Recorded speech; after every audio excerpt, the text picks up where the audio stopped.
안녕하세요. 여러분의 투자 전략을 짜주는 제이슨의 투자 전략입니다. 여러분, 혹시 오늘 아침 출근길에 이런 생각 안 하셨나요? 내 월급은 왜 이렇게 적을까? 고작 이거 받으려고 하루의 3분의 1을 이 지옥철에서 보내야 하나? 아마 대부분의 사회초년생이 비슷한 마음일 겁니다. 남들은 명품 가방 가볍게 사고 외제차 끄는 것 같은데 내 통장 잔고는 카드값이 훑고 지나간 황무지 같죠. 그래서 여러분은 자꾸 한 방을 노리게 됩니다.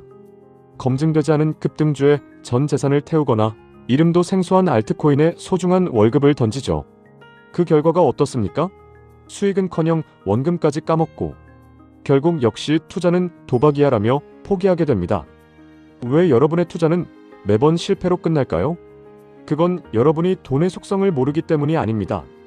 바로 준비되지 않은 상태에서 부자가 되려는 욕심. 그 하나 때문에 모든 스텝이 꼬여버린 겁니다. 이제 냉정해지셔야 합니다. 현실을 똑바로 보세요. 여러분이 지금 당장 투자로 수십 배 수익을 낼 확률은 로또에 당첨될 확률보다 그리 높지 않습니다. 하지만 제가 오늘 말씀드리는 이 7가지 원칙만 지키면 여러분은 상위 1%의 자산가로 가는 궤도에 오를 수 있습니다. 첫 번째, 여러분의 가장 큰 자산은 근로소득입니다. 월급 300만원으로 언제 부자가 돼? 라고 비웃으시나요? 연이율 5%로 계산했을 때 매달 300만원을 받으려면 은행에 현금 7억 2천만원이 예치되어 있어야 합니다. 즉, 여러분의 몸값은 이미 7억 이상의 가치가 있는 겁니다. 사회초년생 시절에는 투자 공부보다 더 중요한 게 자신의 직업적 가치를 높여 몸값을 올리는 일입니다. 직장에서 인정받고 승진하여 연봉을 10% 올리는 것이 불확실한 주식 종목에서 10% 수익 내는 것보다 훨씬 쉽고 지속 가능하며 리스크가 제로에 가깝습니다. 안정적인 근로소득은 투자의 든든한 체력이 됩니다. 직장 생활을 우습게 보지 마세요. 그곳은 전쟁터지만 동시에 여러분에게 매달 실탄을 공급해주는 병참기지입니다. 승진과 연봉 인상을 위해 치열하게 고민하고 노력하세요. 그것이 여러분이 목돈을 만드는 가장 빠른 지름길입니다. 두 번째, 전세 보증금에 대한 환상을 깨야 합니다. 한국 사회에서 전세는 안전한 자산이라는 인식이 강하죠. 하지만 투자자의 관점에서 전세금은 죽은 돈입니다. 수억 원의 돈을 무이자로 집주인에게 빌려주는 셈이죠. 사회초년생들이 월세 아깝다는 생각에 전세를 고집하는데 사실은 그 보증금으로 벌 수 있는 기회비용이 더 아깝습니다.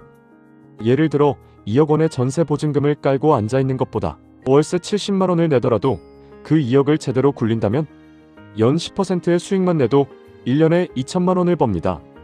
월세 840만 원을 내고도 1160만 원이 남는 장사입니다. 물론 투자의 실력이 있을 때의 이야기입니다만 적어도 보증금에 묶여 자산이 잠자는 일은 없어야 합니다. 월세를 두려워하지 마세요. 월세는 주거 서비스를 사는 비용이며 여러분의 자본을 자유롭게 해주는 대가입니다. 그 자유로운 자본이 여러분을 부자로 만들어줄 것입니다. 세 번째, 복리의 마법, 스노우볼 효과를 뼛속까지 새기세요. 알베르트 아인슈타인은 복리를 세계 8대 불가사의라 했죠. 처음에는 아주 작고 느리게 굴러가는 것 같습니다. 100만 원을 투자해서 10% 수익이 나면 겨우 10만 원이죠. 이때 많은 사람이 실망하고 투자를 멈춥니다. 에이, 고작 10만 원 벌어서 언제 부자 돼? 차라리 써버리자. 이게 가난한 사람들의 전형적인 사고방식입니다. 하지만 그 10만 원이 다시 원금에 붙어 새끼를 치고 그 새끼가 다시 새끼를 치는 과정이 반복되면 어느 순간 기하급수적으로 늘어나는 변곡점이 옵니다. 워런 버핏의 자산 90% 이상이 60세 이후에 형성되었다는 사실, 이것이 복리의 무서움이자 위대함입니다. 지금 여러분의 적은 돈을 우습게 여기지 마세요. 오늘 아끼는 커피 한 잔 값 5천 원이 30년 뒤에는 복리의 힘을 빌려 수십만 원의 가치가 될 수 있습니다. 돈을 쓰는 쾌락보다 돈이 불어나는 즐거움을 먼저 배우세요. 네 번째, 목돈이 모였다면 재개발에 주목해야 합니다. 대한민국에서 부동산은 여전히 가장 강력한 부의 사다리입니다. 하지만 사회초년생이 신축 아파트를 사기엔 벽이 너무 높죠. 그래서 저는 재개발 빌라 투자를 강력히 권합니다.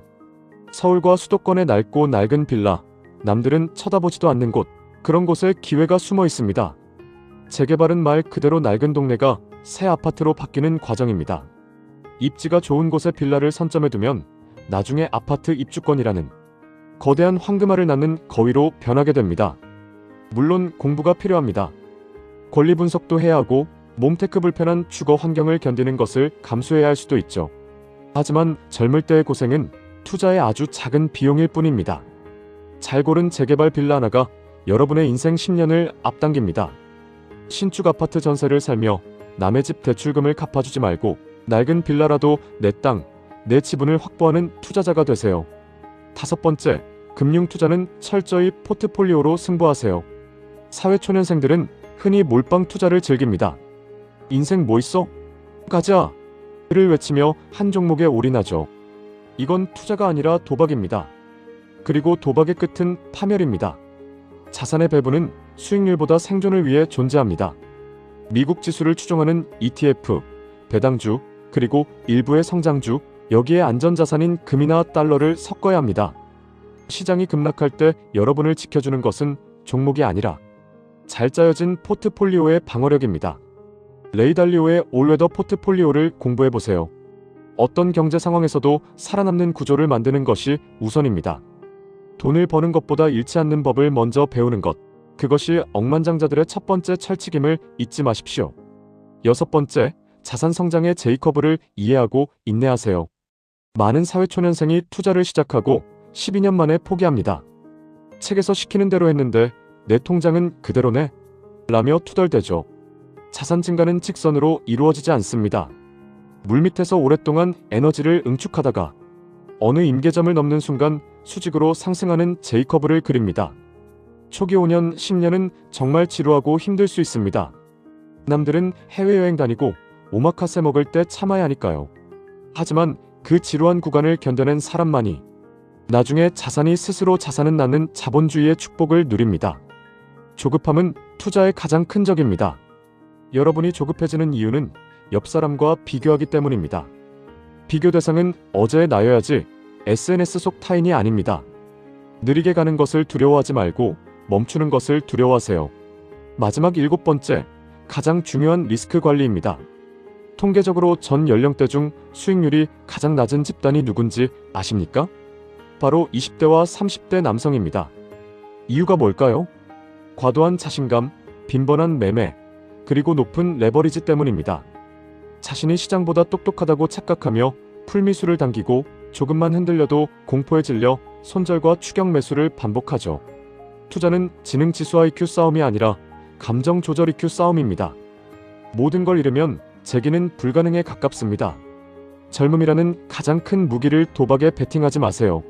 한 번의 큰 수익보다 10번의 작은 수익과 생존이 중요합니다.